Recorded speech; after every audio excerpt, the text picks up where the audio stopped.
Hello student, I am Jansi Mathematics. இன்னைக்கு chapter 4 geometry lesson exercise 4.0 third sum பார்க்க போறோம். question பாருங்க. To get from point A to point B, you must avoid walking through a pond. You must walk 34 meters south and 41 meter east to the nearest meter. How many meters would be saved if it were possible to make a way through the pond? அதாவது ஒரு 2 point கொடுத்துருக்காங்க, ஏபின்ற point கொடுத்துருக்காங்க. அந்த AB point என்ன பண்ணுறாங்கன்னா, எதுக்கு நடுவில் avoid walking throw ஏ point. அந்த ஏபி வழியாக நம்ம என்ன பண்ணுறோம், இருக்கிற பாத்து அந்த வழியாக போகிற வழியை வந்து என்ன பண்ணணும், நம்ம அவாய்ட் பண்ணணும்னு சொல்லியிருக்காங்க. எதனாலனா அங்கே வந்து ஒரு பாண்ட் இருக்குதான், ஒரு குளம் இருக்குதான், சரிங்களா, ஏபி. ஸோ இதெல்லாம் ஸ்ட்ரைட்டாக போகிறது, அதை வந்து அவாய்ட் பண்ண சொல்லியிருக்காங்க. எதனாலனா குளம் இருக்குது, சரிங்களா, தண்ணி.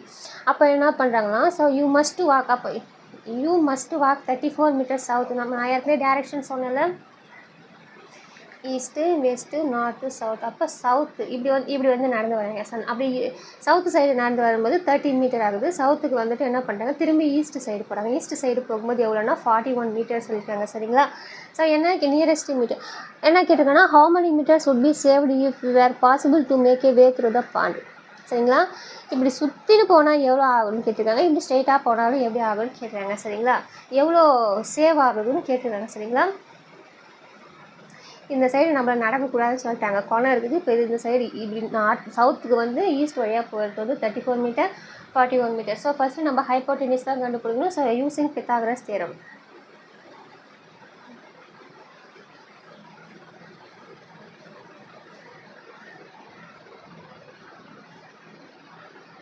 என்னென்னா ஹைப்போட்டெனியூஸ் என்னென்னா AB square equal to other two side என்னென்னா AC square plus CB square, பிசினாலும் ஒன்று தான்.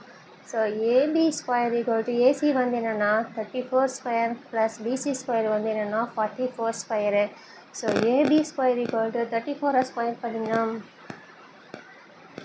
34 into 34, 4 4 are 16, remainder 1, 4 3 are 12, 13, 4 3 are 12, remainder 1, 3 3 are 9, 10, 6, 5, 1 1 5 6, 1156 plus 41 அதே மாதிரி ஸ்கொயர் பண்ணினா 41 into 41 1 4 4 4 4 are 16, 4 1 8 6,681.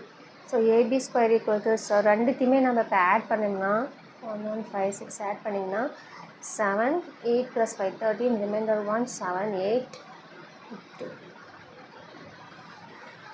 2 8 3 7, சரிங்களா.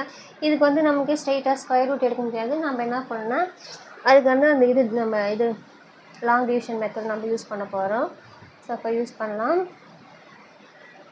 2 8 3 7 நம்ம எப்பயுமே என்ன பண்ணோம், பேராக பிரிக்கணும், பார் போட்டு 2 பேர். ஸோ 28 விட கம்மியாக எது வருதுன்னா ஸ்கொயர் டேபிளில் 5 5s are 25.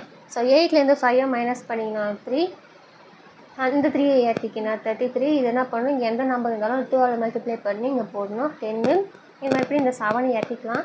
இப்போ இங்கே என்ன போடலாம்னா 3 தான் போட முடியும். இங்கே 3, இங்கே என்ன போடணும் அதே 3. ஸோ இந்த 3 கூட 103 3 3s are 9, 0 3 1s are 3 309 வரும். ஸோ இது வந்து 17 ஆகும், இது வந்து 2 ஆகும். 17ல் 9 போச்சுன்னா என்ன ஆகுன்னா 8 2. ஸோ பாயிண்ட் வச்சு 0 சேர்த்துக்கலாம், இன்னொரு 0 சேர்த்துக்கணும், அப்போ தான் சம் வரும். இப்போ இந்த 53 என்ன பண்ணணும், 2 மல்டிப்ளை பண்ணிங்கன்னா 3 3s are 9, 5 2s are 10. So 109 வரும். சரி 3 2s are 6, நம்ம 2 தான் மல்டிப்ளை பண்ணுறோம் 106. ஸோ அங்கே என்ன போடுவோன்னா 2 போட்டால் தான் சம்முக்கு சரி வரும். ஸோ 2 2s are 4, 2 6 are 12, 0 தான் இந்த 12 அப்படியே 2 1s are 2, சரிங்களா. ஸோ இது என்ன ஆகுனா 10 ஆகும், இது 9 ஆகும், இது 7 ஆகும். 10 minus 4 6, 9 minus 2 7, 7 minus 1 வந்து 6 ஆகும். ஆல்ரெடி பாயிண்ட் வச்சாச்சு, இன்னொரு 0 சேர்த்துக்கலாம். ஸோ அது போயிட்டே இருக்கும். ஸோ இது மல்டிப்ளை இன்னும் கொஞ்சம் மல்டிப்ளை பண்ணிங்கன்னா இது 2 மல்டிப்ளை பண்ணிங்கன்னா அது 2 2s are 4, 3 2s are 6, இது 5 2s are 10 ஆகும். அப்போ நம்ம என்ன போட்டால் வரும்னா 6 போட்டு பார்க்கலாம்.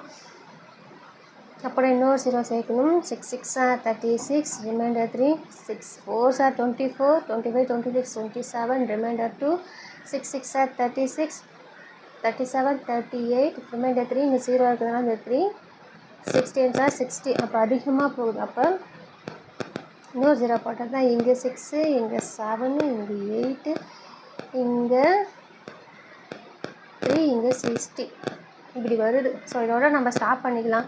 ஸோ அது போயிட்டே இருக்குது. ஸோ அப்போ ஏபி ஈக்குவல் டு 53.26 மீட்டர். இது வந்து ஏபி அந்த பாண்டு வழியாக அப்படி போகிறதுக்கு வந்து ஏபி சரிங்களா. இப்போ வந்து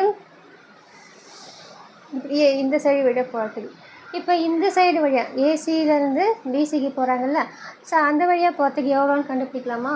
ஸோ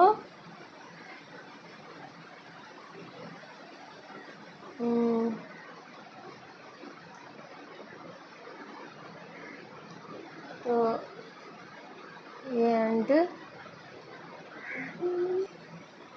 through AC இந்த சிபி வழியாக ஏசி ப்ளஸ் சிபி வழியாக போனால் எவ்வளோன்னு கண்டுபிடிக்கலாமா? ஸோ 34 + 41.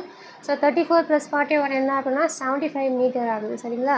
இது இந்த வழியாக போகிறதுக்கு ரீச் பி, அதாவது இப்போ ரீச் பி அடையத்துக்கு வந்து சுற்றின்னு போனால் இவ்வளோ வந்து 75 மீட்டர் ஆகுது. ஸோ அதுக்கப்புறம் என்ன கண்டுபிடிக்கணும்னா எவ்வளோ வந்து எவ்வளோ சேவ் பண்ணலாம். இப்படி சுற்றின்னு போனாலும் சரி, இப்படி சுற்றின்னு போனால் எவ்வளோ ஆகுதுன்னா 75 மீட்டர் ஆகுது. பாண்டு வழியாக போனால் எவ்வளோனா 53.26 வந்து இவ்வளோ தூரம் ஆகுதுன்னு சொல்லுங்கள். ஸோ டிஃப்ரென்ஸ் நமக்கு தெரியணும்ல எவ்வளோ சேவ் ஆகுதுன்றது. அப்போ டிஃப்ரென்ஸ் நம்ம கண்டுபிடிக்கணும். So difference 75 - 53.26. ஸோ மைனஸ் பண்ணிங்கன்னா 75 53.26. ஸோ இங்கே வந்து 0 ஆகிடும். இது 10 ஆகும், இது 9 ஆகும், இது என்ன ஆகுனா 4 ஆகும்.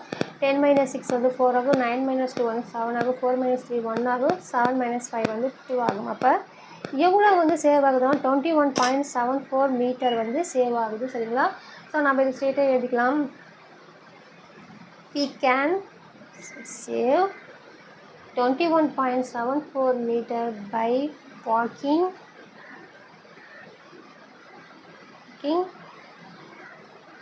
through the pond.